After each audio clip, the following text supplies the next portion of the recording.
Karma to Christ ministries आपका स्वागत करती है। आइए हम परमेश्वर के वचन पर चर्चा करें। आज का वार्तालाप का शीर्षक है पृथ्वी पर परमेश्वर का राज्य। आज के बाइबल छंद है मत्ती अध्याय 6 पद 10।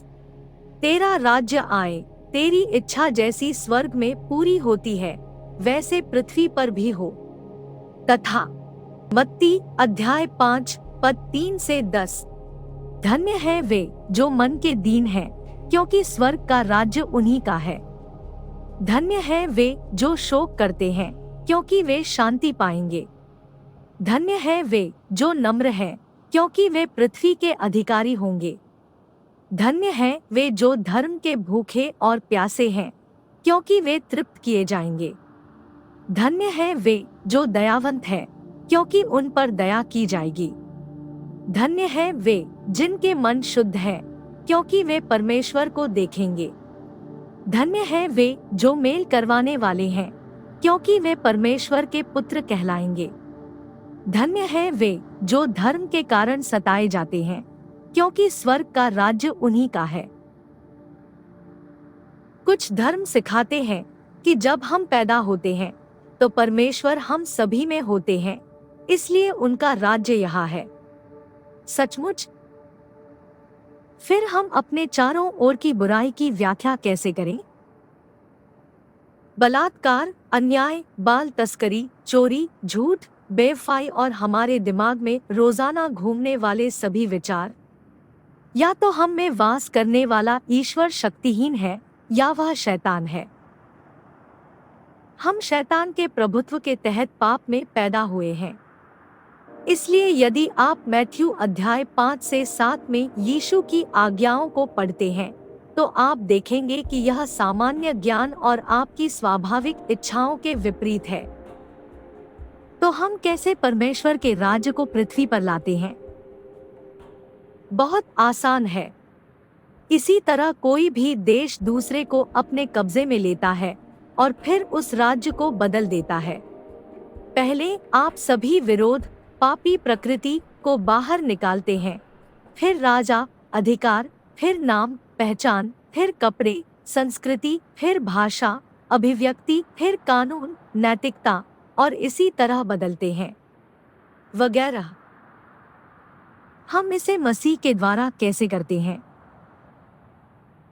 सबसे पहले हम स्वीकार करते हैं कि हम पापी हैं और हमें नरक से बचाने के लिए परमेश्वर की आवश्यकता है, या केवल यीशु ही हमारे पापों के लिए भुगतान कर सकता है। पाप को अस्वीकार करने और उद्धार के बारे में हमारी समझ के द्वारा हम यीशु को अपने हृदय में स्वीकार करने और क्रूस के माध्यम से उसकी शक्ति और परमेश्वर के उद्धार को प्राप्त करने के लिए स्वतंत्र होंगे। दूसरा, हम यीशु को अपना राजा घोषित करते हैं और उसके अधिकार के अधीन रहते हैं। तीसरा, हम अपना नाम परमेश्वर की रचना से बदलकर परमेश्वर की संतान कर लेते हैं। चौथा, हम अपने पाप के गंदे वस्त्रों को परमेश्वर के दिए हुए धार्मिकता के वस्त्रों से बदलते हैं।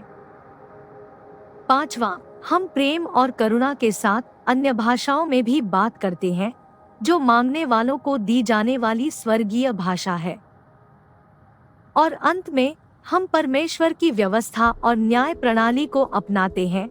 जिसे वह बुराई कहता है उसे हम बुराई कहते हैं, और जिसे वह अच्छा कहता है उसे अच्छा कहते हैं। अपने जीवन के हर क्षेत्र में परमेश्वर के प्रति आज्ञाकारी होने और दूसरों के साथ यीशु के बारे में साझा करने से आप एक समय में एक व्यक्ति दुनिया को उपनिवेश बनाना शुरू कर देंगे। यह इतना आसान है। आइए प्रार्थना करते हैं। स्वर्गीय पिता, आप परमेश्वर हैं, जिन्होंने हम पर अपना प्रकाश चमकाया है, जो सियोन से चमकता है और जो परम पावन में बोलते हैं। हे प्रभु, हम चाहते हैं कि आपकी इच्छा हमारे जीवन के द्वारा पृथ्वी पर पूरी हो जैसे स्वर्ग में। यीशु से अलग होकर अपनी शक्ति में एक ईश्वरीय जीवन जीने की कोशिश करने के लिए हमें क्षमा करें। हम आज यीशु के नाम में आपके वचन के विपरीत हर बुरी आत्मा और इच्छा को बाहर निकालते हैं। हम घोषणा करते हैं कि यीशु अब हमारा राजा है और हमारे जीवन पर शैतान के अधिकार को अस्वीकार करते हैं। हम अपने नाम को अनाथ या परित्यक्त से बदलकर परमेश्वर की संतान कर देते हैं। हम मसीह की धार्मिकता के लिए अपने पापी स्वभाव का आदान प्रदान करते हैं। हम अपने झूठ, शिकायत, हेरफेर और अपमानजनक शब्दों को छोड़ देते हैं और उन्हें यीशु के नाम पर शांति, आनंद, नम्रता, जीवन, आशा और शक्ति के शब्दों में बदल देते हैं। हम चाहते हैं कि आप आज हमें अपनी पवित्र आत्मा से भर दे और हम स्वर्गीय भाषाओं में बोलना शुरू कर देंगे। तेरा राज्य आए और तेरी इच्छा मेरे जीवन में और उसके द्वारा पूरी हो जाएगी। हम यीशु के पराक्रमी नाम में मांगते हैं। आमीन।